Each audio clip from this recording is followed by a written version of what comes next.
हालांकि वो chapter first के बारे में हम लोगों ने थोड़ा सा बहुत तो पढ़ लिया था, लेकिन एक बार ये कंसिडर करके चलते ही वो सब चीज़ें तो साफ हो गई तो दोबारा से देखिए। देखो इस चैप्टर के अंदर ना 4 चीज़ें हैं कुल मिला करके। एक तो रोलिंग मोड का न्यूमेरिकल, रोलिंग मोड का न्यूमेरिकल। एक जो है वो है मतलब कर्व वाला न्यूमेरिकल बोलते हैं उसको, कर्व या रिफ्लेक्टेड शेप न्यूमेरिकल।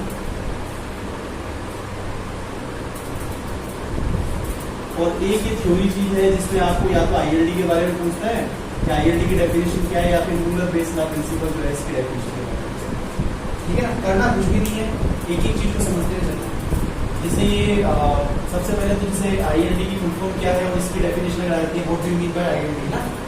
एक शॉर्ट क्वेश्चन बन सकता है ज्यादा से ज्यादा कि आईएलडी और रूलर बेस लॉ प्रिंसिपल दोनों क्या है, तो हल्का हल्का आपको लिखना होगा। तो अपन इनको कैसे कहेंगे कि इसकी तो फुल फॉर्म होती है इन्फ्लुएंस लाइन डायग्राम। ठीक है, इन्फ्लुएंस लाइन डायग्राम क्या होता है? It is a graphical representation of various stress function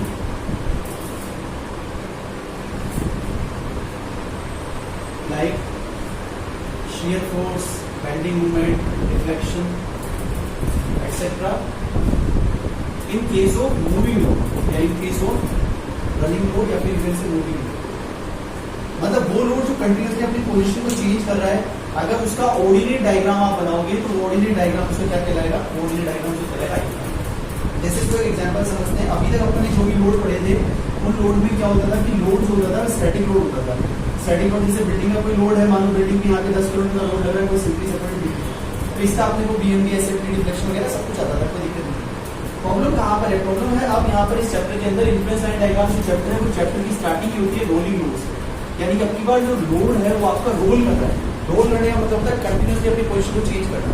तो अगर कंटिन्यूसली अपनी पोजीशन को चेंज कर रहा है तो इससे हमें क्या नुकसान है, क्या फायदा, वो तो बात की बात है। बाकी एग्जांपल क्या है इसका, जैसे हाईवे वगैरह होते हैं है ना, इन पे जो ट्रक वगैरह चल रहे होते हैं उनका लोड होता है वो मूविंग लोड की तरह काम किया जाता है। तो अपने को क्या करना होता है उस कंडीशन में, यदि अपन इसका बीएमडी मैक्सिमम बेंडिंग मोमेंट कहाँ है, मैक्सिमम शियर फोर्स कितना है वो कहाँ है, अगर ये सब चीजें अपने को निकालनी है तो अपने को ध्यान रखना पड़ेगा कि इसका आईएलडी डायग्राम कैसा है और आईएलडी की ऑर्डिनेट लिमिट, क्योंकि अपन आगे लिखेंगे कि ऑर्डिनेट लिमिट क्या होती है या नहीं। तो अगर आपसे पूछ देता है कि what do you mean bye ILD and explain ruler base law principal, एक शॉर्ट 4 मार्क्स का क्वेश्चन बन सकता है। तो अपने को डिफाइन करना है ILD is a graphical representation of various stress function like SFT, BMD, deflection etcetera in case of moving load या फिर रनिंग लोड। ठीक है, रूलर बेस लॉ प्रिंसिपल ने क्या कहा?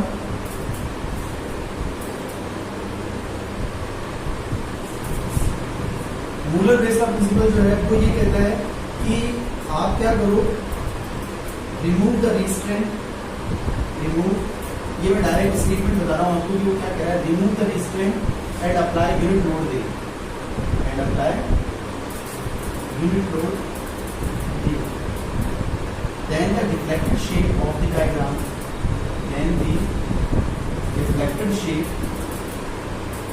Of stress function is called influence line diagram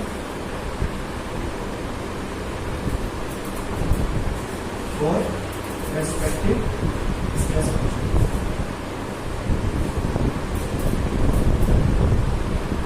देखो dialogue है, केवल स्टेटमेंट को तो अपन चेंज नहीं कर सकते, इसलिए स्टेटमेंट तो डायरेक्ट क्या होता है, इसका मतलब क्या है, सिग्निफिकेंस क्या है, उस चीज को समझने के लिए ऐसा है कि जैसे मान लो आपने सिंपली सपोर्टेड बीम लगाई, ठीक है, यहाँ पे ये आरए लग रहा है, यहाँ पे लग रहा है आरए।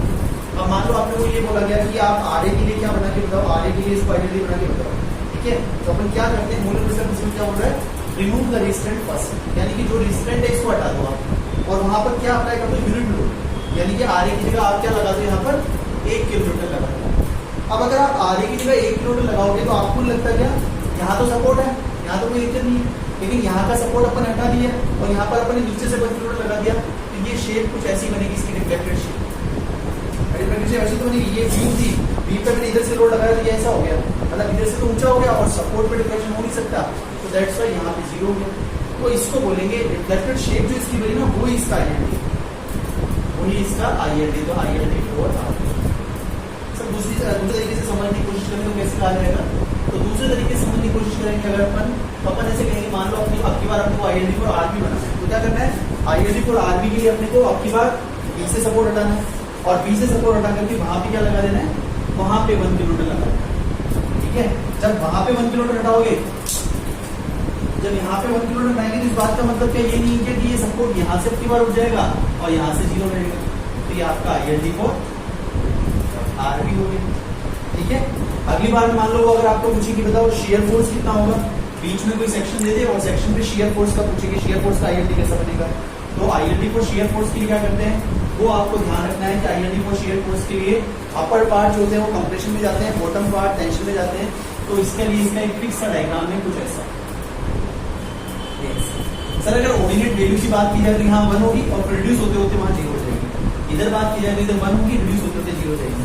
इधर बात की जाए तो मान लो ये डिस्टेंस x है और ये डिस्टेंस L-x है, तो यहाँ पर ऑर्डिनेट वैल्यू इस वाली पैरामीटर की होगी वो वैल्यू होगी x बाय।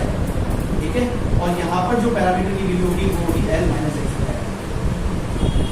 अभी इसको न्यूमेरिकल से जब अपन समझेंगे तो और अच्छी तरीके से क्लियर होगा कि इसका रियल में सिग्निफिकेंस क्या है ना। फिलहाल के लिए क्या समझा जा रहा है, फिलहाल के लिए आपको एक क्वेश्चन तैयार करवाया जा रहा है। अगर एग्जाम में R2 में जो भी पूछ के रहेगा वो पूछेगा कि what do you mean by influence line diagram and explain the concept of Muller Breslau principle. तो अपने को ये सारी नामकरण लिखनी है। RA-RB रिएक्शन के लिए हो गया, बेंडिंग मोमेंट शियर फोर्स के लिए, बेंडिंग मोमेंट के लिए बच रहा है। तो बेंडिंग मोमेंट के लिए क्या होता है, बेंडिंग मोमेंट के लिए आप बेंडिंग मोमेंट के लिए मान लो बेंडिंग मोमेंट आपको सेंटर पे निकालना है, तो आप क्या करोगे बेंडिंग मोमेंट के लिए, रिमूव द रिस्ट्रेंट और अप्लाई यूनिट लोड, यानी यहाँ पर आप 1 किलोन्यूटन मीटर का मूवमेंट लगाओगे। जब आप इधर 1 किलोमीटर मीटर का मूवमेंट लगाओगे तो इसका आपको याद रखना है, इसका कैसा बनता है बेंडिंग मोमेंट डायग्राम कुछ ऐसे। ठीक है, इस पॉइंट की वैल्यू कितनी होती है सर, मान लो अगर ये डिस्टेंस A है और ये डिस्टेंस B है, तो इस पॉइंट की वैल्यू कितनी होती है, मैक्सिमम ऑर्डिनेट की value y = AB by L, where A is that distance and B is that distance। तो आपने मैक्सिमम ऑर्डिनेट वैल्यू कितनी रहेगी, मैक्सिमम ऑर्डिनेट की वैल्यू रहेगी आपके पास मैक्सिमम ऑर्डिनेट की रहेगी y = AB by L। ये किसके लिए है, ये है ILD फॉर MC, यानी कि मूवमेंट के लिए। तो अगर आपको पूछा जाता है थ्योरी क्वेश्चन और 4 की जगह मान लो 6 नंबर 8 नंबर का बना दे, 4 नंबर में बनाया तो समझ में आता है कि डेफिनेशन डालनी है, कुछ करना नहीं है। लेकिन अगर 6 नंबर 8 नंबर में बनाया तो फिर अपने को पता चलना चाहिए कि हाँ यार आपको थोड़ा ध्यान देना पड़ेगा। तो अब इसको पूरे अच्छे तरीके से लिखना है, डायग्राम वायग्राम सब बना भूल के पूरी फिगर। ठीक है, क्लियर है यहाँ तक, यहाँ तक लिखता हूँ।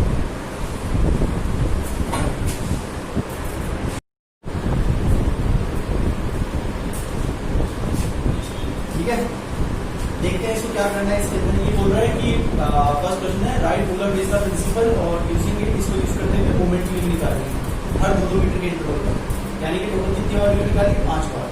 सर 5 बार कैसे वैल्यू एक ही बार होती, स्टैटिक होता तो एक बार होती, रोलिंग कर रहा है तो 5 के 25 बार भी हो सकती है। वो डिपेंड करता है इंटरवल कितना ले लो उसके ऊपर। ठीक है, जैसे अगर 0.1 का इंटरवल हुआ तो 100 बार में भी निकल सकती है। ठीक है, क्वेश्चन बहुत इंपॉर्टेंट क्वेश्चन है, 3 स्टार लगा हुआ है, इस बात का मतलब पक्का आएगा पेपर के अंदर, ऐसा वैसा छपेगा, बस केवल लेंथ चेंज होगी ज्यादा से ज्यादा, बाकी कुछ चेंज नहीं होगा।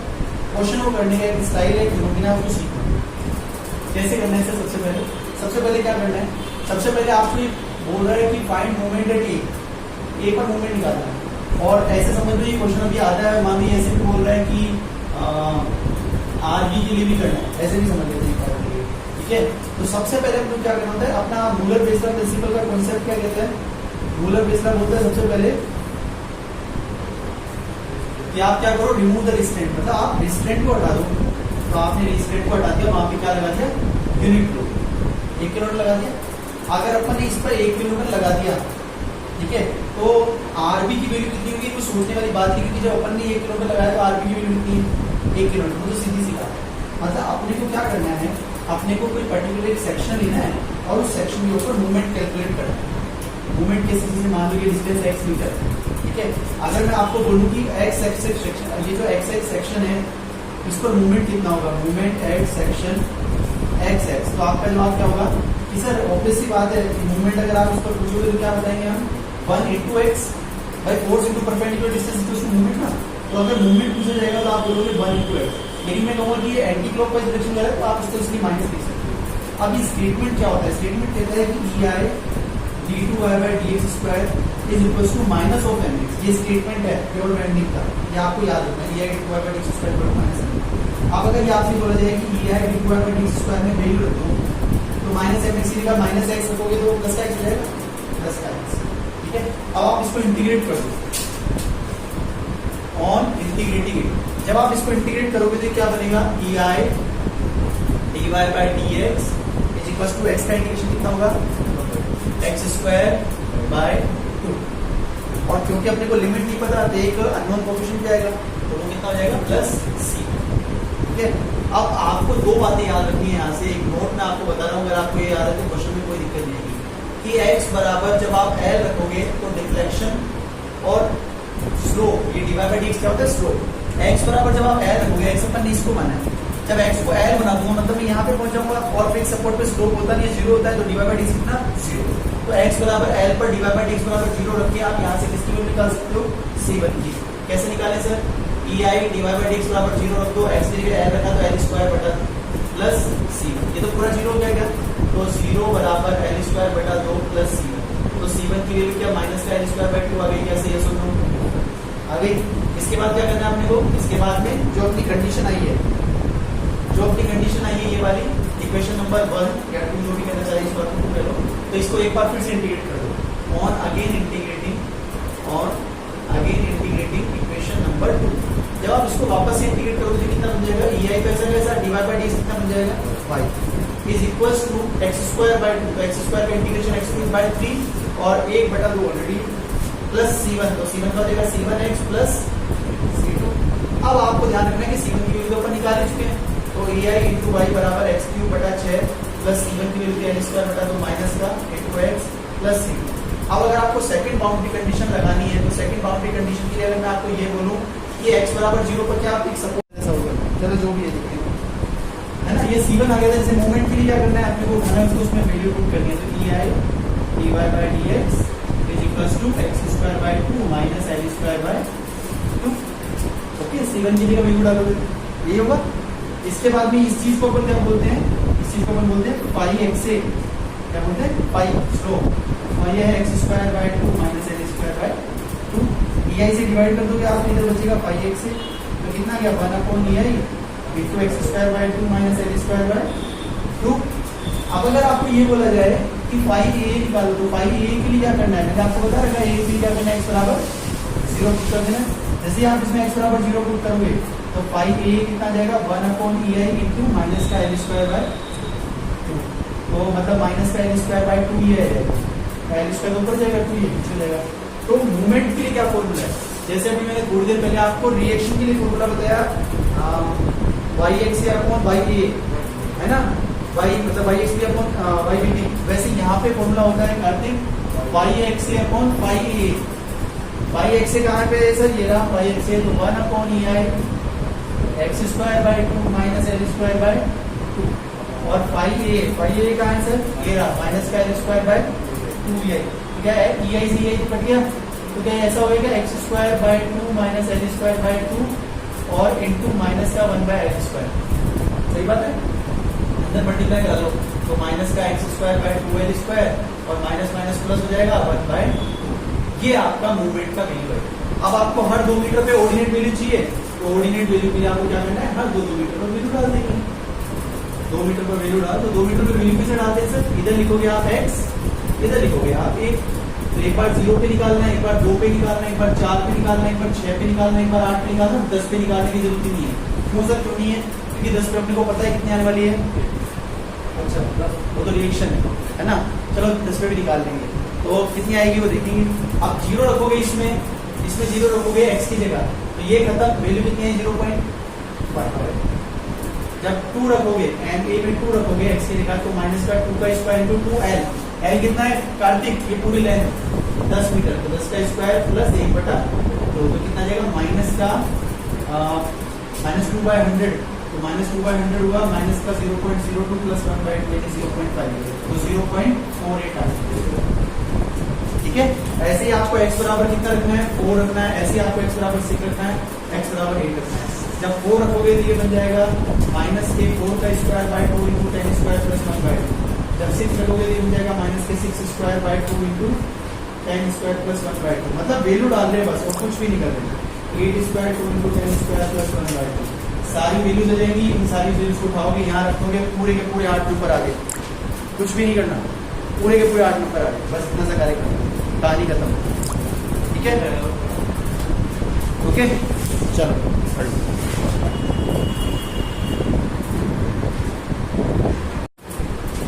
हाँ जी, देखो जो ये वाला क्वेश्चन है ये है थर्ड वेराइटी। फर्स्ट वेराइटी थी नॉर्मल थ्योरी क्वेश्चन, आईआईटी और रूलर का प्रिंसिपल। सेकंड वेराइटी जो ये अपन ने देखी वो, और ये थर्ड वेराइटी और लास्ट वेराइटी। और एक फोर्थ नंबर की वेराइटी होती है प्लस। प्लस वाला सेक्शन थोड़ा सा कंपैरेटिव डिफिकल्ट है, बाकी इसमें कुछ भी नहीं है। थोड़ा थोड़ा ध्यान से मेरी बातों को गहराई से सुनते हुए जाना है, बस काम हो जाएगा। आपको मैक्सिमम बेंडिंग मोमेंट निकालना है। आरटीयू का 2017 वाले पेपर का 8 नंबर का क्वेश्चन है, 8 मार्क्स का आरटीयू 2017 का क्वेश्चन। कुछ भी नहीं करना। सबसे पहला टास्क इसने बोला है आपको 10 मीटर लेफ्ट सपोर्ट, तो लेफ्ट सपोर्ट से 10 मीटर कहीं भी होगा। बाकी इतना तो दिमाग काम करता है कि 3 मीटर 3 मीटर 3 मीटर 2 मीटर हो गया, तो लगभग यहाँ पे ही होगा 10 मीटर। ठीक है, तो इसके अगर आईएलडी की मैं बात करूँ तो इसका आईएलडी आप कैसे बनाओगे, आईएलडी कैसे बनाते हैं बड़े ध्यान से सुन लेना। आईएलडी जहां तक ये आ रहा है इसको ऐसे मिलाते हैं, ऐसे और फिर ऐसे करते हैं। जब भी आपको बेंडिंग मोमेंट के आईएलडी बनाना है, फिक्स कहानी है, कहानी बिल्कुल फिक्स है।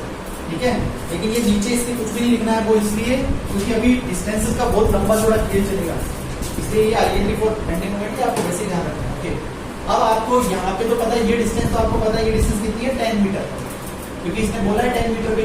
अगर ये बोलता है 8 मीटर पे तो 8 मीटर लेती है, होती है वाली डिस्टेंस। फिलहाल इसने बोला ये डिस्टेंस 10 मीटर है, टोटल 25 है, इस बात का मतलब ये वाली डिस्टेंस 15 मीटर है। ये 10 है और ये 15 है, टोटल 25 है। तो क्या अपन को क्या थोड़ी देर पहले मैंने आपको समझाया कि इस पॉइंट को अपन y बराबर ए बी बटा एल बोलते हैं। तो अगर मैक्सिमम ऑर्डिनेट वैल्यू की मैं बात करूं, मैक्सिमम ऑर्डिनेट वैल्यू, तो मैक्सिमम ऑर्डिनेट वैल्यू के लिए मैं आपको ये बताना चाह रहा हूँ कि y का फॉर्मूला था ए बी बाई एल, ए बराबर 10, बी बराबर 15 बटा 25। सर कहाँ से आया ए और बी? ए मतलब जितना सेक्शन ने पूछा है, तो बाकी का सेक्शन जो बच गया वो बी है, तो बना है। तो 15 बटा 10 ही करोगे तो 6 आ जाएगा। ठीक है, ये 6 आ जाएगा। और बाकी के जो लोड है उनकी पोजीशन को आप इस पर डिनोट कर लो। जैसे ये आपका एक तो यहाँ है, एक कहीं यहाँ है, एक कहीं यहाँ है, एक कहीं यहाँ है, और एक तो पूरा का पूरा जोन है, ये वाला यूडीएल का पूरा जोन होता है। बाकी पॉइंट लोड की ऑर्डिनेट वैल्यू होती है, जिसको आपने y1 कंसीडर कर लिया, ये आपका y2 आपने कंसीडर कर लिया, ये y3 है, ये y है, ये आपका y4 है, और ये वाला आपका y5 है। ठीक है, अब आपको इन सबकी वैल्यूज निकालनी है। डिस्टेंसेस सारी आपको दी हुई है, ये सारा का सारा डिस्टेंस का है। जैसे पहली डिस्टेंस जो आपको दी हुई है 3 मीटर है, दूसरी डिस्टेंस 3 और 3 यानी कि 6 मीटर है ना। ये वाली डिस्टेंस यहाँ से यहाँ तक 6 मीटर है। ऊपर वाली डिस्टेंस जो है वो 3 3 6 और 6 और 3 9, तो ये 9 मीटर है। और इधर से बात करें तो ये वाली डिस्टेंस जो है वो 10 मीटर है, ये वाली डिस्टेंस जो है वो 13 मीटर। ठीक है, सारी कहानी आपको पता है। ओके, आप स्टार्ट कर देना। कार्यक्रम एक है, जिस बच्चे को सिमिलर ट्रायंगल लगाना आ गया वो बच्चा इसमें आराम से इस क्वेश्चन को कर लेगा। तो सिमिलर ट्रायंगल लगाओ और अपना काम निकालो। सिमिलर ट्रायंगल कैसे लगाते हैं सर? सिमिलर ट्रायंगल का एक तरीके से फॉर्मूला है, ऐसे समझ लो आप, OA अपॉन AB, मतलब OA अपॉन AB ये किसके बराबर होगा? इधर से स्टार्ट करोगे तो y1 अपॉन y1 की डिस्टेंस, तो y1 अपॉन 3। दोबारा से इस बात को समझते हैं। तो OA अपॉन OB ये कितने के बराबर होगा? अगर इस ट्रायंगल को देखेंगे तो ये वाला ट्रायंगल देखना है और एक ये वाला ट्रायंगल देखना है। तो OA अपॉन AB ये बराबर होगा y2 अपॉन 6 के, जो y2 से लेकर के वहां तक की डिस्टेंस है। ऐसे ही OA अपॉन OB ये बराबर होगा, ये अपॉन ये बराबर होगा y3 अपॉन 9 की, तो y3 अपॉन 9। ठीक है राजवीर, अब इधर वाले के लिए क्या होगा? इधर वाले के लिए होगा OA अपॉन ये वाले डिस्टेंस है मान लो AC, तो OA अपॉन AC बराबर y4 अपॉन y4 की डिस्टेंस, तो y4 की डिस्टेंस कितनी है सर? 13 मीटर। फिर OA upon OC equals to y5 upon y5 की डिस्टेंस कितनी है? 10। इस तरीके से आप सारी वैल्यूज कैलकुलेट कर लोगे। कैसे? OA देखो आपको पता है OA ये ऑर्डिनेट वैल्यू ये कितनी निकल जाएगी? 6, तो 6 upon AB 6 upon 10 is equals to y1 upon 2। From here you will calculate this value 1.8। ऐसे यहाँ पे 6 अपॉन 10 बराबर y2 अपॉन 6, तो यहाँ से y2 आपका आएगा 3.6। ऐसे यहाँ से 6 upon 10 is equal to y3/9, तो यहाँ से y3 आएगा 5.4। ऐसे यहाँ से OA अपॉन AC, आपकी बात OA अपॉन AC है, तो OA तो 6 ही है, लेकिन AC कितना है 15, तो 6/15 इज इक्वल टू y4/30, तो यहाँ से आप y4 कैलकुलेट कर लोगे। और इसी तरीके से बिल्कुल सिमिलर तरीके से 6/15 बराबर हो जाएगा y5/10। हाँ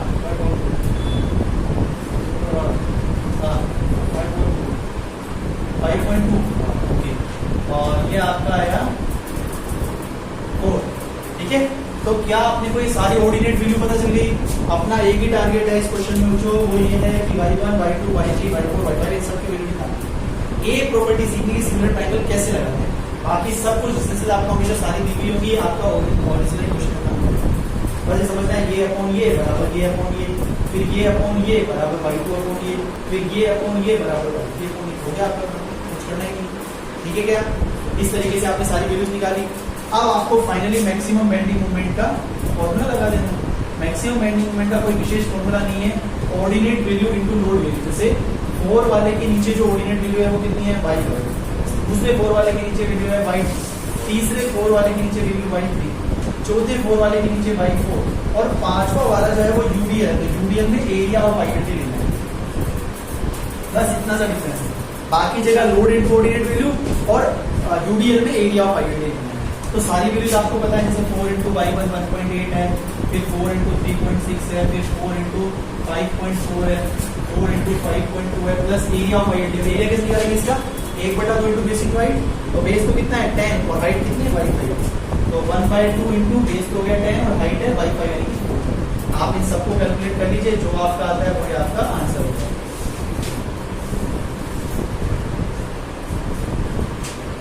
तो आप इन सबको जब ऐड करेंगे 41 और 62, 76, 83 और 85 किलोमीटर मीटर, ये आपका आंसर है। सर इसमें 4 फिक्स है, कौन सा फोर? नहीं 4 नहीं, लोड, जो भी लोड दिया हुआ है उसके नीचे की ऑर्डिनेट वैल्यू, फिर इधर वाले लोड की ऑर्डिनेट के नीचे। ये वाला लोड मान लो 6 होता तो 6 लिखते, 15 होता तो 15 लिखते, 50 होता तो 50 लिखते, जो भी होगा। क्वेश्चन बिल्कुल क्लियर है। ये आपने 3 वैरायटी के क्वेश्चन कर लिए। अब आपको तीनों वैरायटी यदि आती है तो आपकी यूनिट नंबर 1 के 16 नंबर कंफर्म है, कोई नहीं रोक सकता। क्लियर है? लिख दो।